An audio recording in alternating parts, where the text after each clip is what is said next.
जाऊंगी उस वक्त तक जब तक आपको असद की जिंदगी से जड़ से ना उखाड़ दूं।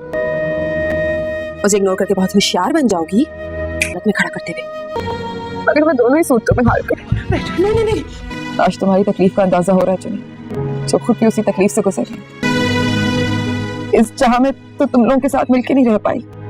शिकवा ड्रामे के आने वाले एक साथ में अब आप लोग देखने जा रहे हैं कि आखिरकार सफ़ी ने लैबा से शादी कर ही ली, लेकिन लैबा की ये सबसे बड़ी हमाकत साबित होगी, क्योंकि लैबा जिसने अपने दिल के हाथों मजबूर होकर सफ़ी को अपनाया था, लेकिन अब वो इसी सफ़ी की कैद से रिहाई चाहेगी और घुट घुट कर अपनी जिंदगी के दिन गुजारेगी। और इसे इस बात का भी एहसास हो जाएगा कि सानिया जो कुछ भी कह रही थी ठीक ही कह रही थी, क्योंकि अब लैबा सफ़ी के साथ शादी करके भी खुश नहीं रह पाएगी, क्योंकि सफ़ी उसे एक दिन भी खुश नहीं रखेगा, क्योंकि उसने जिस मकसद के लिए शादी की थी अब वो मकसद किरण ही पूरा करती हुई नजर आएगी और अब सफ़ी की और भी मुश्किलात आसान हो जाएंगी। सफ़ी भी सानिया को बर्बाद करना चाह रहा था और किरण भी सानिया को बर्बाद करना चाह रही थी।